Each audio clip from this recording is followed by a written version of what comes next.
Okay. Looks like I'm the last one between you and chiptunes, so I try to keep it short. So my name's Adrian Studer. Back in the 90s, I was like a demo senior, and my claim to fame is the decompiler for PC board PPEs. I'm not sure if anybody still remembers those. It was an extension, like you would call it app these days, for BBS systems. 2000, I was too busy at work. I was coding, so I didn't really have the brain capacity to work with these kind of things at home.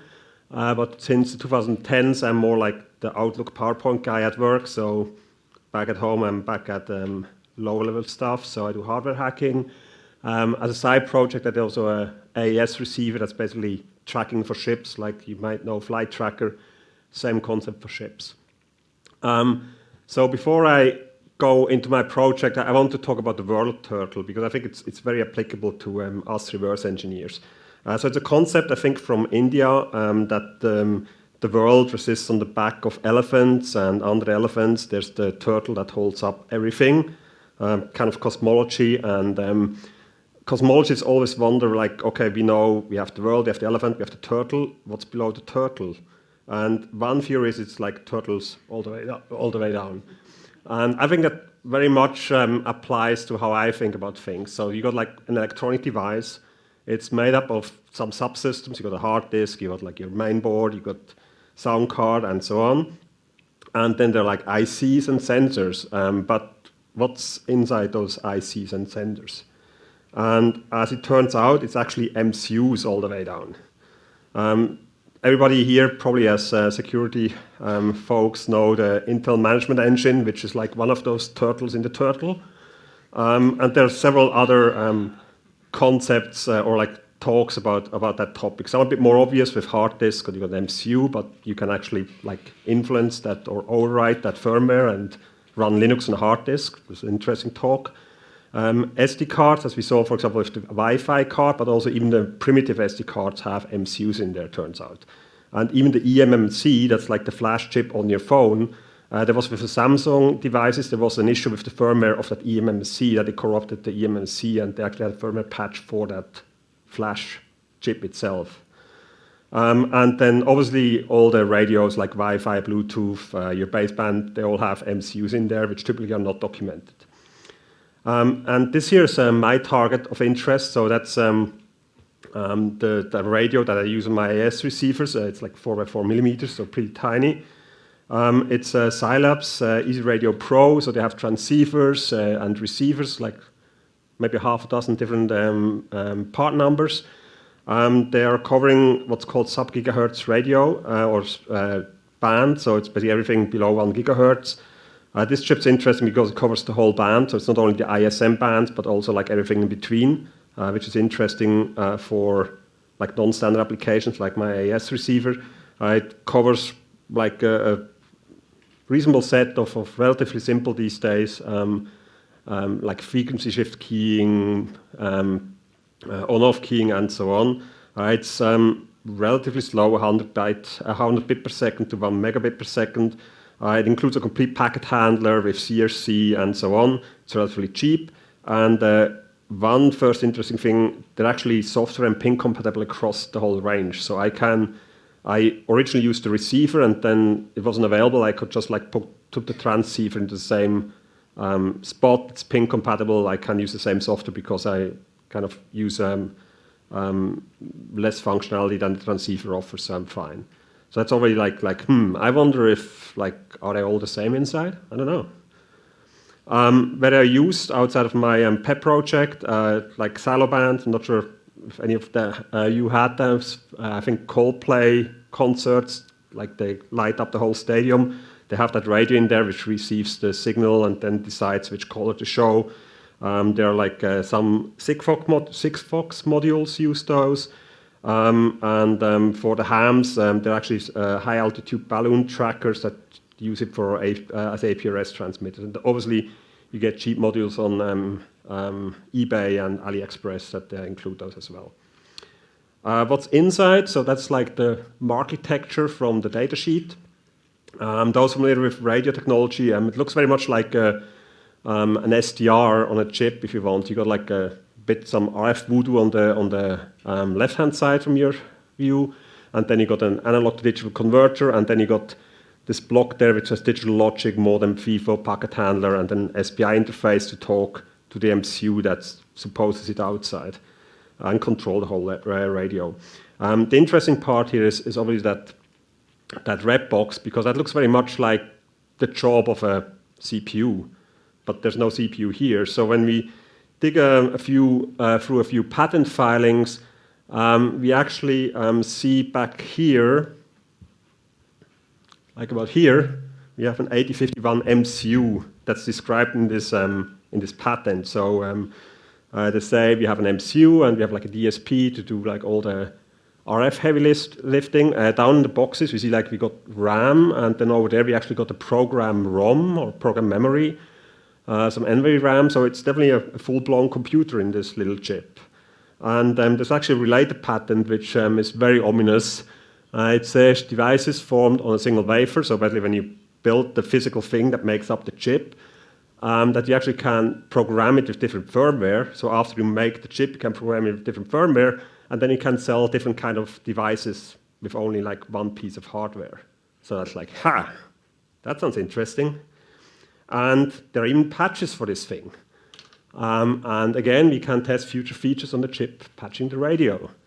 So I thought like, oh, that's cool, because then I could take like, my receiver is this radio, and then I got my MCU doing some data juggling. It would be really cool if I could run my receiver right in that chip, then I wouldn't need all the rest, and just for the fun of it. And so I got the firmware patches. There are, including the SDK, probably to bug fix some older versions of the chip. And yeah, if you look a bit around, you can like see the patch IDs at the end of the file, CRC is at the beginning. There's when you again Google around, we find older revisions of the data of the programming guide, which mentions a few commands, but they don't document any further. They just say that's the command, and I think in one or two, I think for patch image, patch arcs, I found the ID that matches, and the only thing that it says is it's the command, and then it's 7 data bytes, and then you basically send them in chunks until you're through the file, and then the system's patched. So there's not much more information. Unfortunately, I wasn't also able to get any info out of that basically array of bytes. It doesn't disassemble into any useful things. It's not sure if it's compressed. It's probably not even compressed because you got like just like the entropy. It doesn't look quite compressed to me. Yeah, but it's basically pretty much a dead end. So couldn't do much with that data. So I got lucky again, like put it aside for a year or so, and then I came across this one. So it's about that there's like a certain calibration procedure that you need to do when you start up the chip or the IC, and it takes like a few hundred milliseconds, and you have to recalibrate if the temperature changes, and you usually don't want to do that like because 100 milliseconds is a long time. And so somebody was asking whether they can like save the calibration data and just reapply it.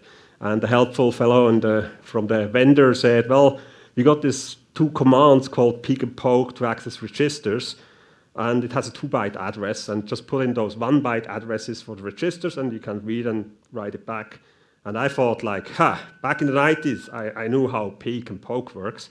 So how does it work? Like if I would just say, okay, 2 bytes, so let's go from 0 to 65536 and see what happens.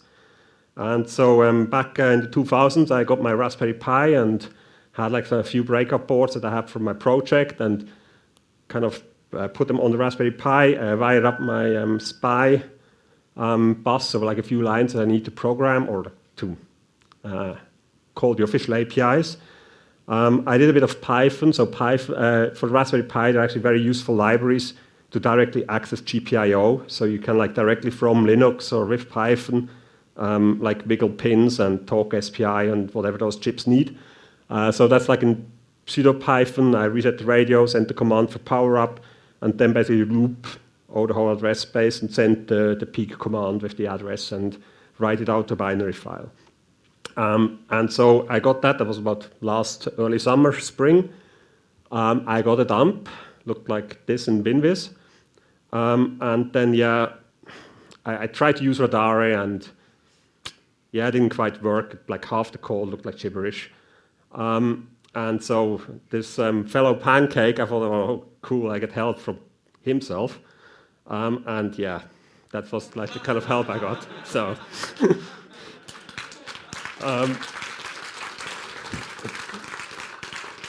I might paraphrase a bit, so it wasn't just as short. So, anyways, so I fixed or re-implemented the 8051 disassembler, and here I am. So we took a bit of a closer look at the data dump, and let's see what's done here. We can do a little live Radare here. So, oh, yeah, it just pushed the project. So, should I type it? There you go. There we are. So, oh, wrong screen. Should have just. No, damn Linux. Let's just try it like this. There we go. Good thing you couldn't see where I was cycling through then.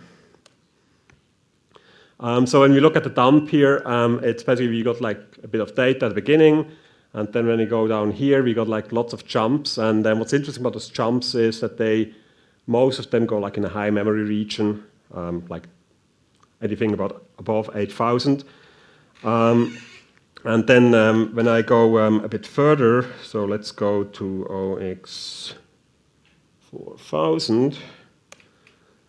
I get something that looks like a 8051 vector table. It's usually the reset vector at the top, but then every 4 bytes a different vector interrupt vector. So that looks already pretty promising as well. And then there's some more jump table, which is actually the mirror of what we had at 100. And then when I go a bit further, like here, I actually get like some serious code going on. So that looks actually pretty good already. The issue is that all the pointers in the, oops, not sure where I'm here, doesn't look too good, but all the pointers from the jump table actually pointed above 8,000. And so when I go to, let's say, the reset vector pointed at CC43, there's nothing there. So not quite there yet. So let me just get rid of that one. Back to the deck. And so that's like kind of what we found. And yeah, okay, we looked at the jump table. And so there's nothing there. And I thought, well, I could, for example, search for the entry point. So maybe it's just like shifted in memory. And so when I look for the entry point, so with Radare, you can just do like a search for code. So typically an entry point in Firmware, you would set up the stack. So you would search for something that starts with something like move something to stack pointer. And we actually got 2 hits. And so I thought like, okay, that B980, probably that's the entry point. That should be at CC43. And so I just like relocate thing, but that didn't quite work.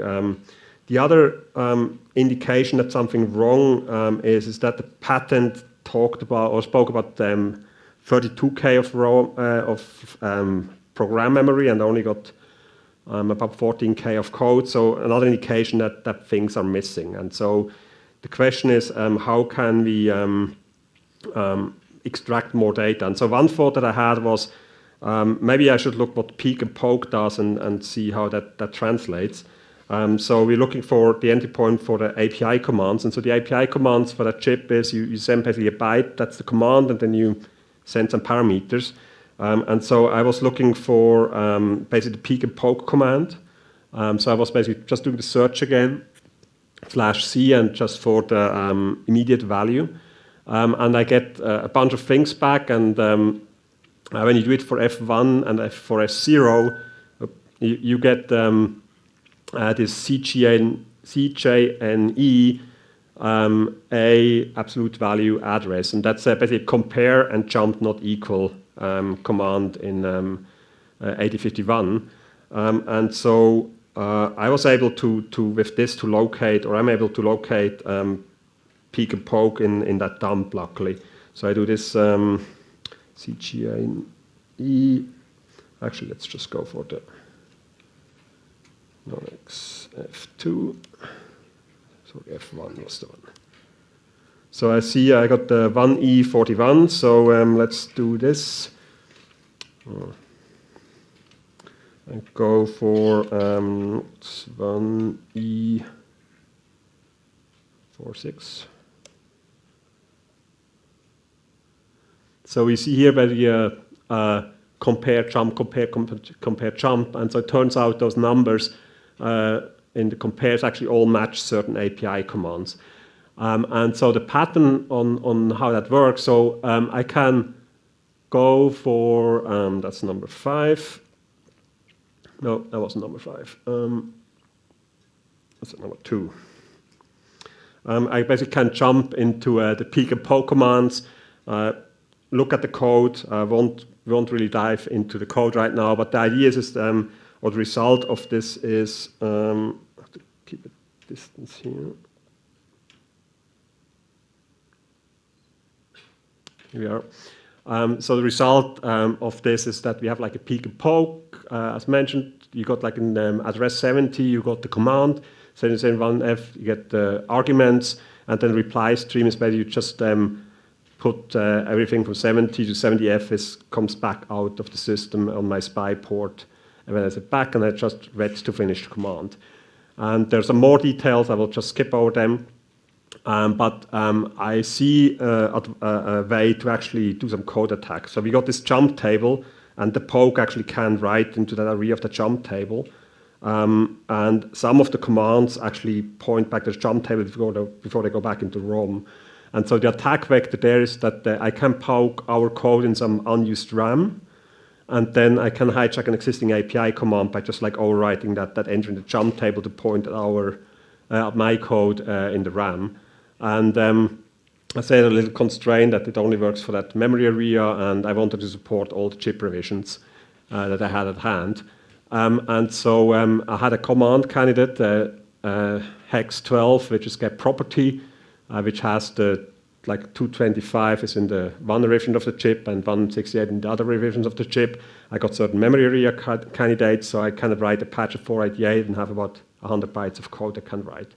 So I wrote some assembly, hand assembled that because I didn't implement the assembler for 8051 yet for Rodare. But basically I just like poked those bytes into that memory location, and I wrote again some Python script to set up the command, copying that array into, or poking that array into that location, patching the jump in the jump table, and then basically send the command with parameters, and my parameters were just the address I wanted to read from the code space. Like, so 8051 has RAM or data space and has code space, and there are commands to read the code space. So I use that here.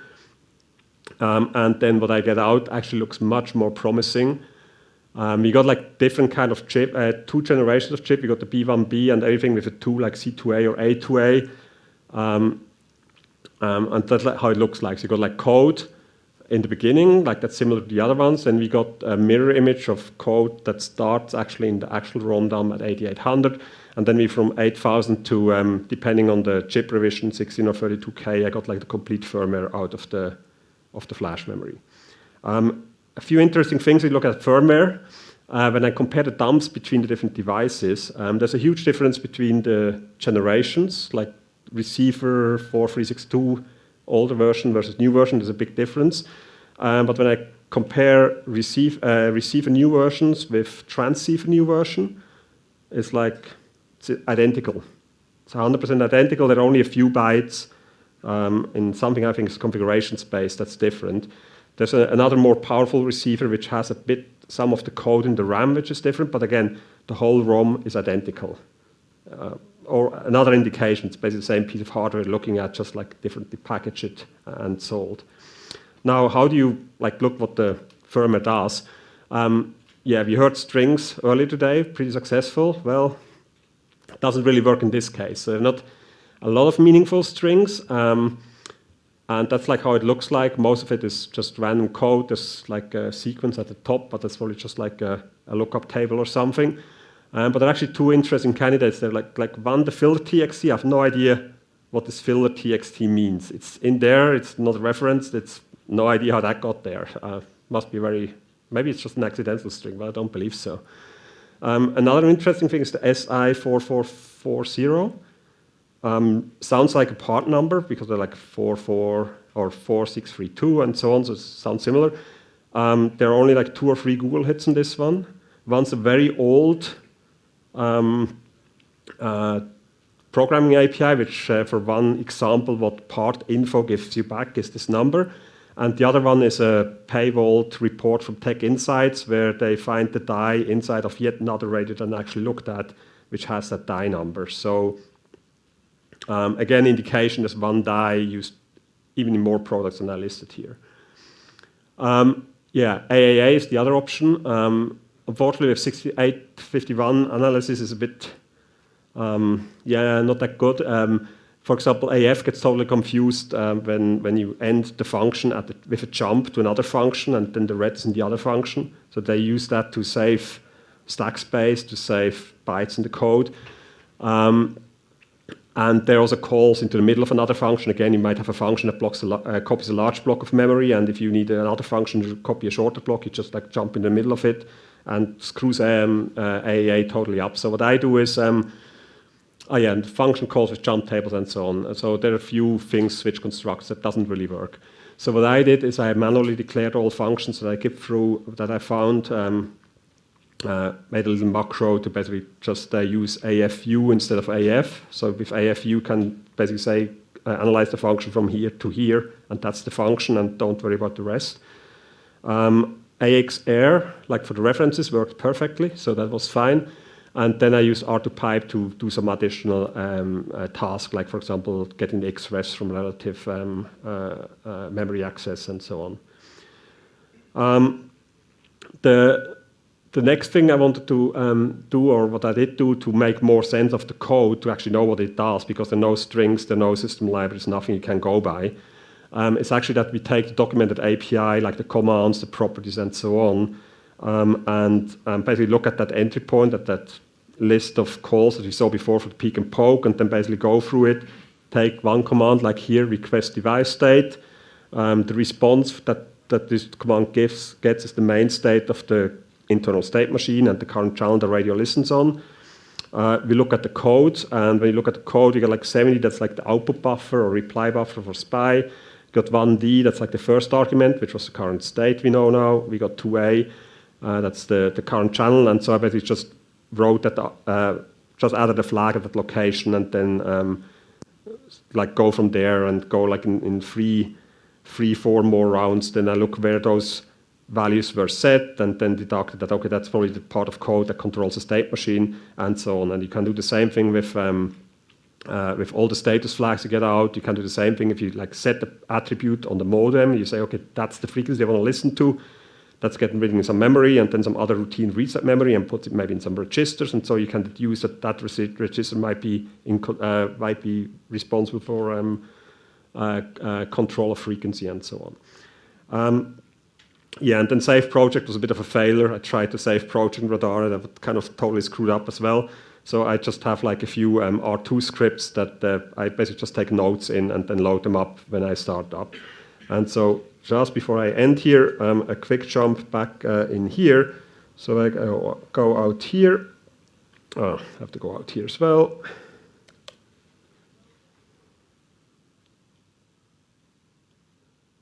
Yeah, let's just skip that. You can go later. So I will share those scripts. Oops. Just running out of time here. So yeah, when you run the scripts and you look at the code, you get like all the function names and so on, which I just used manually from all the stuff. So what I learned about it so far, I got like the memory map. I know the different memory regions. There are a few interesting things like NVRAM, which seems to hold all the code that gets copied to the ROM into the RAM at startup. I have a bootloader that I completely reversed. In the bootloader, I found like the patch commands. I didn't quite figure out how they're encrypted. They kind of hash things with their ROM content, so it's kind of random with what's in the ROM. I will publish everything in this GitHub repository, so you get the scripts there, you get the presentation there, and the presentation have like a few more findings. What I found out so far is that the 8051 is in control of the state machine and basically tells the DSP what to do. I wasn't able to figure out what the DSP is. I didn't find the RAM of the DSP and so on. So there's still more work to like really control the radio on a low level. But from the looks of it, it's a few interesting avenues to go there. And that's it from my side. Thank you.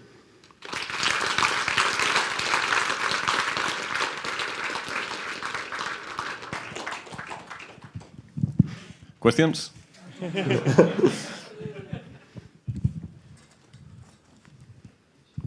I'm sorry, could you please go to the radar GUI and load the dump file once again, please? If you would be very kind to type I on there. Which one? Is this is a readme, no? Yeah, no, sorry. Yes, this is what. Just type I want to know what's the result. Okay. It's just a binary dump, so there's no file format, nothing. So, could you please slash an M, and then let's see whether the magic is doing something. Slash N? M, yes.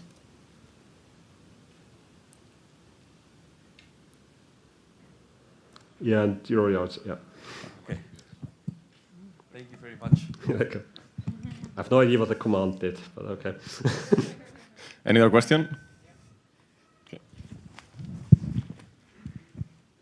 So have you been able to turn receivers into transceivers with that? Not yet. So I was trying to figure out, so you saw there was like a little difference. So I had the diff of what's the difference between the receiver and the transceiver in the memory dump I had. And I looked at a few bits and they were not referenced in what I think is starting up the transceiver or the transmitter.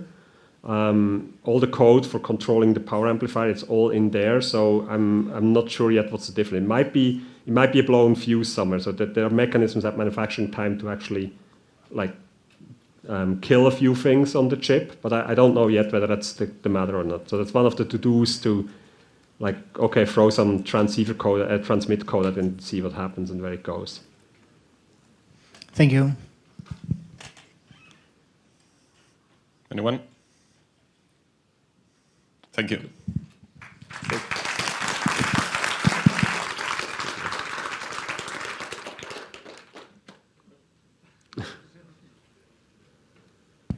Yeah, we see the diagram of the SPI, but there was another peripherals like the direct access memory and so on. Do you got access to these ones too, or? So there's another family of receivers. I'm not sure if you refer to those for the EZRadioPROs that are a combination of an 8051 or an ARM M3 and the radio. Are you referring to that one, or? No, I'm referring when you put the diagram of your one. Yeah. There was the DMA-I controller. Oh yeah. So I don't. Yeah. So the patents say that the DMA also has a program ROM somewhere and firmware. But I wasn't able to get any access to that yet. Okay, because I have a few registers where I think access communicate with the DMA, but I haven't quite figured out yet what exactly goes on there. Yeah. Okay, because I was saying if you can read directly with the POC, you can read the status of the DMA. You can get other peripherals information. That's one possible thing. So with the NVRAM is, for example, access with DMA, and when I go through there, I only see the NVRAM.